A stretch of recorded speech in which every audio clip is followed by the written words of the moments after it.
جو نیا پاکستان بنانے والا جو ان کا آرکیٹیکٹ ہے وہ ان کا 7 بجے کے بعد نشہ کر کے کوکین کر کے وہ فارغ ہو جاتا ہے. دنیا میں ہم اکیلے ہیں. سکوت ڈھاکہ تو ہوا تھا, سکوت کشمیر بھی ہو چکا ہے. لاقانونیت بڑھ رہی ہے, فرقہ وارثی بڑھ گئی ہے جو ختم ہو چکی تھی. آپ اسلام آباد میں رہتے ہیں, آپ زیادہ بہتر طریقے سے بتا سکتے ہیں کہ واقعی ایسی صورتحال ہے جن سیکٹرز کا بتایا گیا ہے امریکی سفارت خانے کی طرف سے؟ تھوڑا بتایا گیا ہے, زیادہ صورتحال خراب ہے. یہ جھوٹ بولتے ہیں. اس دن ملک ٹوٹ جائے گا ہمارا.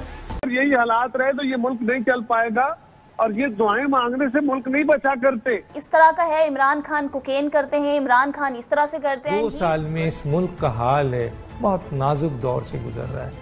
بڑے افسوس کے ساتھ کہنا پڑتا ہے بہت سی باتیں ہم ٹی وی پہ نہیں کہہ سکتے, کیونکہ موجودہ دور میں میڈیا میں جو دباؤ ہے, جو قدغن ہے, اور جس طرح کی ڈکٹیٹرشپ اس وقت موجودہ حکومت نے میڈیا پہ رکھا ہوا ہے, اس پہ ہم بہت سی باتیں نہیں کر سکتے.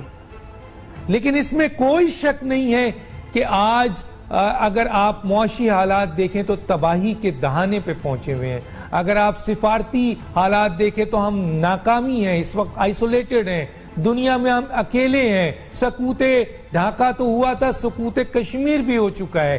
آئیے آپ اداروں کے حالات دیکھیں تو اداروں کی زب و عالی ہے. حکومت کے حالات دیکھیں تو حکومت کہیں نظر نہیں آتی ہے. حکومت کے آپس میں لوگ, چاہے وہ صوبے کے ہوں, مرکز کے ہوں, دست و گریباں ہیں. کرائم بڑھ گئے ہیں, لاقانونیت بڑھ گئی ہے بہت زیادہ. اب دیکھیں آج فرقہ پرستی پھر شروع ہو چکی ہے. کون ذمہ دار ہے؟ بہت تکلیف میں ہے سر. اس ملک کے جو حالات ہیں وہ تو خطرناک حد تک ہے سر. ہم اس ملک کو کہیں کوئی نقصان نہ پہنچ جائے. ہم دنیا میں قومی طور پہ کوئی قابل مثال قوم نہیں بلکہ قابل عبرت قوم بن چکے ہیں. اب اسے نکلنے کا راستہ کہاں سے پیدا ہوگا؟ اسے نکلنے کا راستہ سب سے پہلے وہ فکری جہت ہوگی جو ہمیں کلیئرٹی کے ساتھ آنا پڑے گا کہ ہمیں اس ملک کو چلانے کے لیے کس قسم کا نظام چاہیے. کیا اس ملک کو ہمارے دفاعی اداروں نے چلانا ہے؟ کیا اس ملک کو کسی کنٹرول ڈیموکریسی کے ذریعے اب چلا پائیں گے؟ کیا دنیا میں یہ ماڈل ترقی کا کامیاب ہوا؟ ہمارے ملک کے اندر ڈائریکٹلی ہم نے مارشل لا لگا کے اور ہم نے باقی طریقے سے کنٹرول حکومتیں باہر سے وزیر اعظم لا کے ہوچ پوچ کر کے جماعتیں توڑ کے سب کچھ ہم ٹرائی کر چکے, ہم کامیاب نہیں.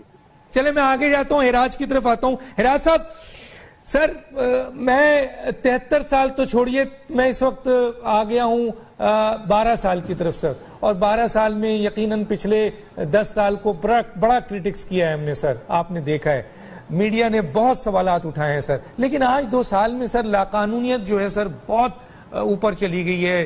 دہشت گردی دوبارہ آ گئی ہے ملک میں. فرقہ پرستی کی آوازیں ہم دیکھ رہے ہیں, حکومت کہیں نظر نہیں آ رہی ہے, کرائم بڑھ رہے ہیں, ملک جو ہے وہ نازک دور سے گزر رہا ہے. بہت سارے لوگ کہہ رہے ہیں کہ یہ دور خطرناک ترین دور ہے. کیا کہیں گے سر؟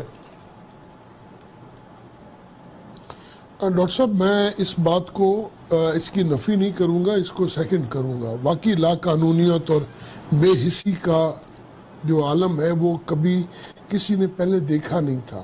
ڈاکٹر صاحب, اگر یہ ظلم ہوتے رہے آپ کے اوپر اور کسی نے اس بارے میں تصحیح کرنے کی کوشش نہ کی تو ڈاکٹر صاحب پھر آپ کسی کو بلیم نہیں کر پائیں گے کہ اس آج کے دن یا کل کے دن ہمارے ملک کا جو نقصان ہو رہا ہے. اور مجھے یہ بتائیے, یہ کون رسپانسبلٹی؟ کبھی اس ملک میں کوئی دوسرا محمود الرحمان کمیشن بنائیں گے آپ کہ وہ آگے اسیس کر کے بتائے کہ یہ ہمارے وجوہات کیا ہے؟ ڈاکٹر صاحب, جس دن ایسا کمیشن بنا دیا گیا اس دن ملک ٹوٹ جائے گا ہمارا. یہ جو سوال آپ کر دیتے ہیں نا جناب کہ خود اس کے وجوہات کیا ہیں, ڈاکٹر صاحب وجوہات جس دن کسی بندے نے اس کی وجوہات کو اینالائز کر لیا, ان وجوہات کو اس نے بھانپ لیا اور اس پہ رپورٹ لکھ دی, ڈاکٹر صاحب یہ ملک ٹوٹ جائے گا. خدا نہ خواستہ اتنا نیچے جا رہا ہے کہ ڈاکٹر صاحب آج ہمارا بنگلہ دیش ہم سے آگے ہے, افغانستان ہم سے آگے. بہت عرصہ پہلے مجھے ایک بنگلہ دیشی ڈیلیگیشن ملا ویتنام میں, تو انہوں نے کہا thank God we are better off, کہ ہماری تم جیسے لوگوں سے جان چھوٹی, ہم لوگ بہتر ہو گئے. آج اس بنگالی کی بات سچ ثابت ہوئی. آج افغانستان کا روپیہ ہمارے روپے سے بہت زیادہ سٹرونگ ہو گیا, ٹکا وہاں پہ سٹرونگ ہو گیا, جھوٹ کی کہانی عمران خان نے سوائے اس قوم کو جھوٹ بولنے کے اور سوائے اس قوم کے ساتھ کھلنڈرا کرنے کے، اس ینگ قوم کو، یہ جو ان کے پاس ایک چیز ہمارے پاس بچتی تھی، ہماری تہذیب، اور اس میں بڑے چھوٹے کا حیا تھا۔ خان صاحب نے بڑوں کو کہا ٹھیک ہے سر، ٹھیک ہے، یہی حالات رہے تو یہ ملک نہیں چل پائے گا، اور یہ دعائیں مانگنے سے ملک نہیں بچا کرتے۔ ہم قائد اعظم کے پاکستان میں نہیں رہ رہے، ہم قائد اعظم کا پاکستان توڑ چکے ہیں، اس کے 2 حصے کر چکے ہیں، ہم اپنی نالائکیوں کے باعث اس ملک کو آلریڈی کمزور کر چکے ہیں۔ باہر سے $200 ملین آنے تھے، نہیں آئے، لاکھوں لوگ پھر بے روزگار ہو گئے ان کے، رائٹ، 90 لاکھ تقریباً لوگ ان کے بے روزگار ہو گئے۔ جو ڈیم کے لیے انہوں نے فنڈ اکٹھا کرا تھا وہ فنڈ غائب ہو گیا، ڈیم ابھی تک ان کا نہیں بنا۔ تو ان کا ابھی تک ویبھو 10 اور چیزیں جو میں بتا سکتا ہوں، ان کا کچھ نہیں ہوا، کیونکہ ان کا جو نیا پاکستان بنانے والا جو ان کا آرکیٹیکٹ ہے، وہ ان کا 7 بجے کے بعد نشہ کر کے، کوکین کر کے وہ فارغ ہو جاتا ہے۔ نبیل گبول جو کہ ایک پرومیننٹ پاکستانی پولیٹیشن ہے، وہ یہ کہتے ہیں صاحب یہ 6 بجے کے بعد سارے سٹیٹمنٹ 6 بجے کے بعد دیتے ہیں۔ انہوں نے چیلنج کرا ہے ایک کھلی شو میں، اینڈ کامران صاحب is not a small name, is a very famous person, بڑا نام ہے میڈیا میں۔ کامران صاحب کی شو میں انہوں نے بولا ہے صاحب کہ میں چیلنج کرتا ہوں، آپ دکھائیے ان کا کوئی ڈیسیجن 6 بجے کے پہلے کا، سارے شام کے 6 بجے کے بعد کیا کیا کرتا ہے عمران خان 6 بجے؟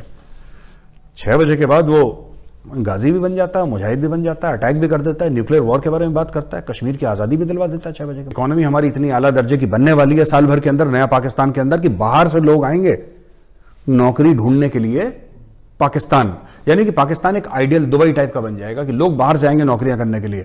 عالم یہ ہے عمران خان کے راج میں اور باجوہ کے راج میں کہ اب پاکستانیوں کو باہر نوکری نہیں مل رہی، ان کو ویزا نہیں مل رہا باہر جانے کے لیے۔ بھائی ہم آپ کو یہ بتائیں کہ امریکی سفارت خانے کی جانب سے پہلی بار سٹریٹ کرائمز کو لے کر کوئی انتباہ جاری کیا گیا، ورنہ عموماً دہشت گردی کے خطرات کے پیش نظر یا کسی احتجاجی صورتحال کے پیش نظر ایسے الرٹ جاری کیے جاتے ہیں۔ اس حوالے سے امریکی سفارت خانے نے گزشتہ روز اپنے شہریوں کو انتباہ جاری کیا اور یہ کہا کہ اسلام آباد میں جرائم میں حالیہ اضافے کی رپورٹ ملی ہے۔ شہریوں کو ہدایت کی جاتی ہے کہ مارکیٹس کے دورے کے دوران احتیاط کریں اور چوکنے رہیں۔ آپ اسلام آباد میں رہتے ہیں، آپ زیادہ بہتر طریقے سے بتا سکتے ہیں کہ واقعی ایسی صورتحال ہے جن سیکٹرز کا بتایا گیا ہے امریکی سفارت خانے کی طرف سے؟ تھوڑا بتایا گیا ہے، زیادہ صورتحال خراب ہے۔ یہ جھوٹ بولتے ہیں، یہ جھوٹے ہیں، جھوٹ بولتے ہیں۔ پہلے تو آپ یہ اس بات پہ آ جائیں کہ ان کے یہ کہتے کیا ہیں۔ 20 لاکھ آبادی ہو گئی ہے اسلام آباد کی، بلکہ 21 کے قریب پہنچ گئی ہے، 4-5 لاکھ کا شہر تھا۔ یہ عمران خان صاحب کا اپنا ہوم، یعنی ان کا گھر بھی ادھر ہے، ان کا دفتر بھی ادھر ہے، اور انہوں نے پولیس کو 4 چاند لگانے تھے، اور 1861 کا ہے۔ اور سب سے بڑا کہ 5000% جرائم بڑے ہیں، 5000%۔ FIR سفارش پر ہوتی ہے۔ آپ پولیس والے سرپرست ہیں بھکاریوں کے، پورے ملک سے بھکاری لا کر گاڑیوں میں اسلام آباد کے سیکٹروں میں تقسیم کیا جاتا ہے۔ 11000 پکڑے، اب اس میں سے مزے کی بات سنیں، 2000 سے زائد مرد ہیں، 3000 سے زائد عورتیں ہیں، 3000 بچے ہیں۔ یہ جو اب ہم موٹر وے ثانیہ موٹر وے پہ رو رہے ہیں نا، اسلام آباد میں ایک بھکاری گینگ ہے، اور شاید اس میں 200 خواجہ سرابی ہیں۔ اسلام آباد میں ایک بھکاری گینگ ہے، 6 ماہ سے 1 سال کا بچہ 8 گھنٹوں کے لیے آپ کرائے پر لے سکتے ہیں، 1000 روپے میں 8 گھنٹوں کے لیے بھیک مانگ کے بچہ واپس کر دیں۔ آپ یقین کریں کوئی جائز شکایت کو نہیں سنتا، اور یہ سارے جھوٹے ہیں، سب جھوٹے۔ برا حال ہے، اس کی وجہ یہ ہے کہ آپ جب آپ میرٹ پہ نہیں رکھیں گے، جب آپ جزا سزا کا نظام نہیں ہوگا، یہ اس وقت تک نہیں ہوگا۔ پلیز اللہ کے نام پہ اس اسلام آباد کو بچا لیں۔ اب مجھے ایک بات بتا دیں، ان حالات سے واقف نہیں ہے وزیر اعظم صاحب، ان کے وزراء، ان کی کابینہ، حکومت؟ ان حالات کا پتہ نہیں ہے، واقف نہیں ہے، یا کوئی توجہ ہی نہیں ہے؟ جو ہو رہا ہے ہونے دو، کیپٹل کا یہ حال ہے، پھر ہم کیا کریں؟ کراچی کو پھر ہم کیا کریں؟ لاہور کو پھر کیا کریں جو دیہاتوں گاؤں میں لوگوں کے ساتھ ہوتا ہے؟ اب اس کیپٹل کو آپ سمجھیں یہ منڈی بہاؤالدین ہے، سمجھیں یہ پنڈی بھٹیاں ہیں، سمجھیں یہ حافظ آباد ہے، یہ اسلام آباد نہیں رہا۔ اور یہ جو ہمارا یوتھ تھا جس کا ہم بڑے چرچا کرتے تھے کہ ہمارا یوتھ آدھی سے زیادہ آبادی نوجوانوں پہ، اب وہ جو ساتھ ساتھ تھا بوجھ بنتا جا رہا